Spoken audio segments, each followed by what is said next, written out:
Hello everyone, কেমন আছেন সবাই?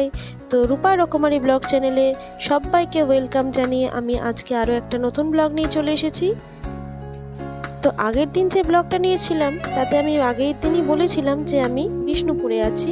তো বিষ্ণুপুর হচ্ছে আমার শ্বশুরবাড়ি, তো সেখানে আমি এসেছিলাম।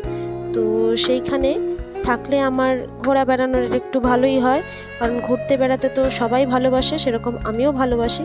কিন্তু যখন আমি হাওড়াতে থাকি, আমার হাজব্যান্ডের যেহেতু কাজকর্ম থাকে, তো সেই জন্য খুব একটা ঘোরা বেড়ানো তো হয় না। তো এখানে আসলে মোটামুটি আমরা ঘোরা বেড়ানো ভালোই করি। তো যাই হোক, যেমন ভাবা তেমন কাজ, আমরা বেরিয়ে পড়লাম বনলতা রিসোর্ট যাওয়ার উদ্দেশ্যে। কিন্তু রাস্তায় বেরিয়ে ঠিক হলো যে আগে বনলতা রিসোর্ট নয়, আগে আমরা যাব বনফুল রিসোর্ট, ওটাও নাকি নতুন। তো যাই হোক, প্রথমে চলে এলাম। কিন্তু যেহেতু আপনারা দেখতেই পাচ্ছেন ভেতরটা অন্ধকার অন্ধকার রয়েছে, লোকজনও সেরকম নেই। কারণটা ছিল ওই দিন ছিল ভোট। তো ভোটের দিন তো এমনিই সব বন্ধ থাকে, সেটার আমাদের মাথায় অতটা ছিল না। ঘুরবো ঘুরবো করে বেরিয়ে পড়লাম। কিন্তু যাই হোক, একাই ফাঁকায় ফাঁকায় ঘুরলাম। যাই হোক, ভেতরে সেরকম কিছু দেখতে পেলাম না, যেহেতু লাইট কম ছিল, অন্ধকার অন্ধকার ছিল।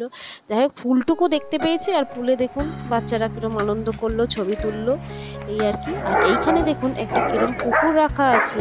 কুকুরগুলো, দুটো কুকুর রাখা আছে। কুকুরগুলো আমাদের দেখে দেখুন না কেমন করছে। এরপর আমরা একটু খাওয়া দাওয়া করবো বলে ওখানে একটা রেস্টুরেন্টে ঢুকে পড়লাম। আর সেখানে গিয়ে আমরা নিয়ে নিলাম হচ্ছে যে প্লেট অলরেডি দিয়ে দিয়েছে, 3 প্লেট চাউমিন আর 3টে এগরোল নিয়ে নিলাম। কারণ আমরা খেতে খুব একটা সবাই পারি না, তাই অল্প অল্পই কিছু খেয়ে নিলাম। 3টে এগরোল নিয়ে নিলাম আর 3 প্লেট চাউমিন নিয়ে নিলাম। ওটাই ভাগাভাগি করে আমরা 6 জন খেয়ে নিলাম। 6 জন মানে আমি, আমার হাজব্যান্ড, আমার ছেলে, আর ওদিকে হচ্ছে আমার যা, ভাসুর আর তার মেয়ে। তো এই আমরা খাওয়া দাওয়া করে নিলাম। আর এই যে রেস্টুরেন্টে চারদিকটা একটু দেখিয়ে দিলাম। তো খাওয়া দাওয়া করে যথারীতি আমরা বেরিয়ে পড়লাম। আর বেরিয়ে যে দেখুন সাইডে এখানে বিষ্ণুপুরের তো জানেন টেরাকোটার সব বিভিন্ন মূর্তি, এগুলো খুব বিখ্যাত। তো এইগুলোর দোকান রয়েছে। আর এরপর আমরা চলে এলাম বনলতা রিসোর্ট। ওখান থেকে বেরিয়ে বনলতা রিসোর্টে এলাম যে এখানে যদি একটু কিছু দেখা যায়। কিন্তু দুর্ভাগ্যবশত এখানেও কিন্তু বন্ধই ছিল। বাইরের দোকানগুলো একটু আধটু খোলা ছিল, কিন্তু ভেতরটা কিন্তু অন্ধকারই ছিল। তো চলুন আমরা কি দেখছি আপনাদেরকেও দেখাই, আপনারাও দেখতে থাকুন। তো এই যে আমার দাদা, মানে আমার ভাসুর আর আমার হাজব্যান্ড দুজনে চা খাওয়ার জন্য দাঁড়িয়ে গেল। আর আমরা বললাম যে চলো আমরা বাচ্চাদের নিয়ে তাহলে ভেতরটায় যাই।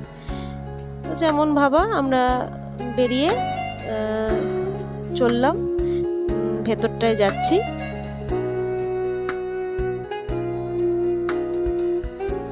আমার সকল বন্ধুকে জানাই অনেক অনেক ভালোবাসা আর অনেক অনেক অভিনন্দন আমার এই ভিডিওটা দেখার জন্য। আর সবাইকে বলবো যে প্লিজ ভালো লাগলে অবশ্যই একটু লাইক আর শেয়ার করে দিতে। আর আমার চ্যানেলে যদি নতুন হয়ে থাকেন তাহলে অবশ্যই চ্যানেলটা সাবস্ক্রাইব করে আমার ছোট্ট পরিবারের একজন মিষ্টি সদস্য হয়ে আমার পাশে থাকবেন। আর তার সাথে পাশে থাকা বেল আইকন কিন্তু প্রেস করতে ভুলবেন না, কারণ বেল আইকন যদি প্রেস না করেন তাহলে আমি নতুন ভিডিও দিলে আপনারা নোটিফিকেশন কিভাবে পাবেন। তো যাই হোক, আমরা এই যে ভেতরে ঢুকে পড়েছি। আর ভেতরে ঢুকেই দেখলাম যে মেন যে পার্ক, সেই পার্কের কিন্তু গেটটা বন্ধই ছিল। তো যাই হোক, বাচ্চাগুলোর তো দেখে মনটা একটু খারাপই হয়ে গেল। একটু ওরা মনটা খারাপ করেই গেল, কারণ ওর ভেতরে কিন্তু টুকটাক অনেক রাইডস আছে, অনেক কিছু দেখার আছে। যাই হোক, তো আমরা ঠিক করলাম যে সাইড দিয়ে যাই, দেখি কি কি দেখা যায়।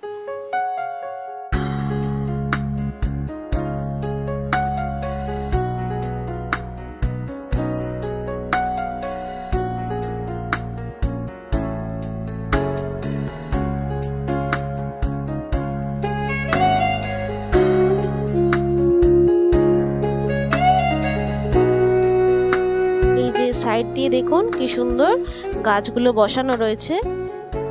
এগুলো মানে এখানে জায়গায় জায়গায় এরকম গাছ বসানো আছে। এখানে বিভিন্ন জায়গায় হাঁস আছে, মুরগি আছে, অনেক রকমের পাখি আছে, মাছের চাষ হয়। মানে দিনের বেলা আসলে অনেক কিছুই দেখা যায়। আর যেহেতু ওই দিনটা ভোটের দিন ছিল, যার জন্য তো এমনিও বন্ধই ছিল, হয়তো দিনের বেলাতেও বন্ধই ছিল, আমরা আসলে কিছুই দেখতে পেতাম না। তো যাই হোক, মনটা একটু বাচ্চাদের খারাপ হয়ে গেল, আমাদেরও একটু খারাপ হলো। পার্কটা কিন্তু খুব সুন্দর, মানে সাজানো গোছানো। দিনের বেলা আসলে কিন্তু আপনাদের বেশ ভালো লাগবে। তো যাই হোক, আমি তো সেরকম কিছু আপনাদেরকে আজকে দেখাতে পারলাম না। এর আগে আমি দিনের বেলা কিন্তু একদিন ঘুরে গেছি, তো তাই অনেক আশা নিয়ে এসেছিলাম যে আজকে রাতের বেলার কিছু ভিউ ক্যাপচার করব, কিন্তু দুর্ভাগ্যবশত আজকে তো সেরকম লাইটও জ্বলছিল না, অন্ধকার অন্ধকারই ছিল, আর পার্কগুলোও খোলা ছিল না। যাই হোক, যেটুকু দেখেছি সেটুকুই তুলে নিয়ে এসেছি আর আপনাদেরকে দেখাচ্ছি, আপনাদের সঙ্গে শেয়ার করছি। তো চলুন দেখতে থাকুন, আশা করছি ভালো লাগবে। আর ভিডিওটা কিন্তু স্কিপ করে দেখবেন না, স্কিপ করে না দেখার অনুরোধ রইল।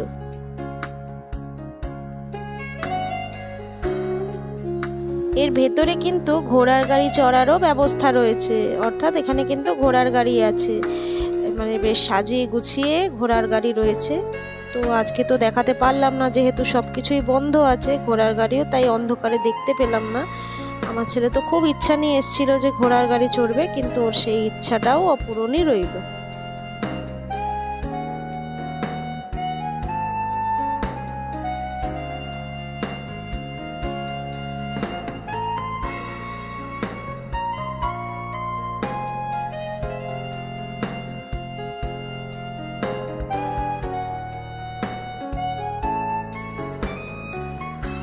দেখছেন চারদিকটা কেমন অন্ধকার, সেরম কিছু তো দেখাতেই পারছি না আপনাদের, আমরাও সেরম কিছু দেখতে পাচ্ছি না। এই যে ভেতরে সাইড দিয়ে যত দোলনা ছিল সব কিছুই তালা দিয়ে বন্ধ করা ছিল, তাই বাচ্চারা একটু আপসেটই ছিল। আর লোকজন বলতে ভেতরে কিছু রিসর্ট রয়েছে, সেখানে কিন্তু আগে থেকেই কিছু লোকজন ছিল, শুধুমাত্র তারাই রয়েছে। আর আউটসাইডের বাইরে থেকে কেউই সেরকম ছিল না। তো ক্লান্ত হয়ে আমরা একটুখানি দুলতে বসে পড়লাম এখানে। তো দুলে নিয়ে তারপর আমরা আস্তে আস্তে বাড়ি চলে গেলাম, কারণ কিছুই তো সেরকম দেখতে পেলাম না। তো যাই হোক, মনটা একটু খারাপ করে একটু ছবি টবি অন্ধকারের মধ্যেই তুললাম, তুলে নিয়ে আমরা অবশেষে বাড়ি চলে গেলাম। তো যাই হোক, বিষ্ণুপুর আসা তো আমার লেগেই থাকে, যেহেতু শ্বশুর বাড়ি এখানে, তো আমাকে তো প্রায় সময়ই আসতে হয়। তো কোনো দিন যদি সুযোগ হয়, কোনো দিন নয়, নিশ্চয়ই সুযোগ হবে, তো আরেকদিন যখন আসবো অবশ্যই আপনাদেরকে দিনের বেলা এই বনলতা রিসোর্ট শেয়ার করব। তো ভিডিওটা কেমন লাগলো অবশ্যই কমেন্ট করে জানাতে ভুলবেন না। তো আজকের মতন এই পর্যন্তই রাখলাম, আগামী দিন আমি আরও একটা নতুন ভিডিও নিয়ে চলে আসবো। তাহলে আজকের মতন টাটা, বাই বাই, সবাই ভালো থাকবেন, সুস্থ থাকবেন।